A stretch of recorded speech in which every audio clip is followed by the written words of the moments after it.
ఉన్నత ప్రమాణాలు కల ప్రజల ఆరోగ్యమే ధ్యేయంగా ముందుకు నడుస్తున్న సంస్థ తెలంగాణ ఫుడ్స్. ఈ సంస్థ తెలంగాణ ఫుడ్ కార్పొరేషన్ ఆధీనంలో నడుస్తోంది. మొత్తం భారతదేశంలోనే ఈ తరహా సంస్థ ఇదొక్కటే. 1974లో ఏర్పడి 5 దశాబ్దాలుగా అత్యంత సమర్థవంతంగా పనిచేస్తున్న సంస్థ తెలంగాణ ఫుడ్స్. ISO గుర్తింపుతో నడుస్తూ దేశంలోని ఇతర రాష్ట్రాల కంటే నాణ్యతా ప్రమాణాలలో ముందున్న సంస్థ ఇది. తెలంగాణ రాష్ట్ర పోషకాహార మండలి సలహా సంప్రదింపులతో అత్యాధునిక సాంకేతిక పరిజ్ఞానాన్ని ఉపయోగిస్తూ ఆహార ఉత్పత్తులను తయారు చేస్తుంది ఈ సంస్థ. పోషకాహార లోపంతో ఉన్న ప్రాథమిక, ఉన్నత స్థాయి విద్యనభ్యసిస్తున్న బాలబాలికలకు, గర్భిణులకు, బాలింతలకు ప్రభుత్వ సామాజిక సంక్షేమ పథకాల కింద పోషక విలువలున్న నాణ్యమైన ఆహారాన్ని అందజేసే సంస్థ తెలంగాణ ఫుడ్స్. తెలంగాణలోని 33 జిల్లాల్లో 149 ICDS ప్రాజెక్టుల ద్వారా 35,781 అంగన్వాడీ కేంద్రాలకు, 15.48 లక్షల మంది పిల్లలకు సుమారు 2,000 మెట్రిక్ టన్నుల బాలామృతం మరియు 150 మెట్రిక్ టన్నుల చిరుతిండి, ఇతర ఆహార పదార్థాలను ఈ సంస్థ అందిస్తోంది.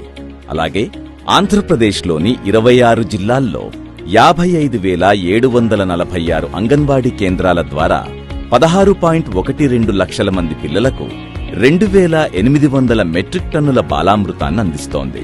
2026 మార్చి 28న గౌరవ ముఖ్యమంత్రి శ్రీ రేవంత్ రెడ్డి, స్త్రీ శిశు సంక్షేమ శాఖ మంత్రి శ్రీమతి సీతక్క, సంస్థ చైర్మన్ గార్ల సమక్షంలో తొలిముద్ద అనే కొత్త పైలట్ ప్రాజెక్ట్ ప్రారంభమైంది. దీని ద్వారా కిచిడీ మరియు ఉప్మా మిక్స్ ను నిరుపేద పిల్లలకు అందించడం జరుగుతోంది. గత ప్రభుత్వం 2022లో ఎక్స్ట్రూడర్ ప్లాంట్ పునరుద్ధరణ చేసినప్పటికీ ఉత్పత్తి ప్రారంభం కాలేదు. ప్రస్తుత తెలంగాణ కాంగ్రెస్ ప్రభుత్వ కృషితో నిరంతరంగా ఉత్పత్తి చేస్తోంది ఈ ప్లాంట్.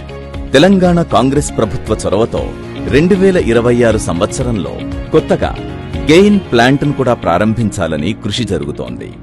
నిరంతర అభివృద్ధితో సుమారు 350 కోట్ల వార్షిక టర్నోవర్తో నడుస్తున్న ఈ సంస్థ కార్యకలాపాలు ESMA essential services maintenance act పరిధిలో ఉన్నాయి. ప్రయోగశాల పర్యవేక్షణలో ఏడాది పొడవునా 24 గంటలు 3 షిఫ్టుల్లో పరిశుభ్రమైన వాతావరణంలో ఉత్పత్తి కొనసాగిస్తూ తన ప్రమాణాలను నిరంతరం ఉన్నతంగా నిలుపుకుంటూ ముందుకడుగేస్తూ తెలుగు ప్రజల ఆదరాభిమానాలను పొందుతున్న సంస్థ తెలంగాణ ఫుడ్ కార్పొరేషన్.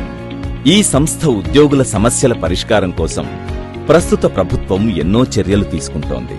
22 రకాల అలవెన్స్లు 15% పెంచడం, 187 మంది ఉద్యోగులకు పదోన్నతులు, మరణించిన ఉద్యోగుల కుటుంబ సభ్యులకు కారుణ్య నియామకాలు, 115 మంది ఉద్యోగులకు EPF అందించడం, క్యాజువల్ ఉద్యోగుల క్రమబద్ధీకరణ, సెలవుల నగదు మార్పిడి, గ్రాట్యుటీ ప్రయోజనాలను అందించడం, అన్ని స్థాయిల ఉద్యోగులకు ఆరోగ్య బీమా పథకం వర్తింపచేయడం, ఉద్యోగుల సదుపాయం కోసం క్యాంటీన్ భవనం, యూనియన్ ఆఫీస్ భవనం నిర్మాణాలు, కొత్త గోడౌన్ నిర్మాణం, తెలంగాణ ఉద్యోగుల అంతర్గత బదిలీలు మొదలైన ఎన్నో సంస్థాగతమైన అభివృద్ధి కార్యక్రమాలు ప్రస్తుత ప్రభుత్వ హయాంలో జరుగుతున్నాయి. ఈ సంస్థలో భాగమైన 2 తెలుగు రాష్ట్రాల విభాగాలను విభజించడం కోసం ప్రస్తుతం మంత్రి శ్రీమతి సీతక్క గారు, ఇతర ఉన్నతాధికారులు ఎంతో కృషి చేస్తున్నారు. తెలంగాణ రాష్ట్ర గౌరవ ముఖ్యమంత్రి రేవంత్ రెడ్డి గారి ఆధ్వర్యంలో రాష్ట్ర స్త్రీ శిశు సంక్షేమ శాఖ మంత్రి శ్రీమతి సీతక్క గారి పర్యవేక్షణలో సంస్థ చైర్మన్ MA ఫహీం గారి దక్షతతో, ఉద్యోగుల కృషితో తన కార్యకలాపాలను సమర్థవంతంగా నిర్వహిస్తున్న సంస్థ తెలంగాణ ఫుడ్స్.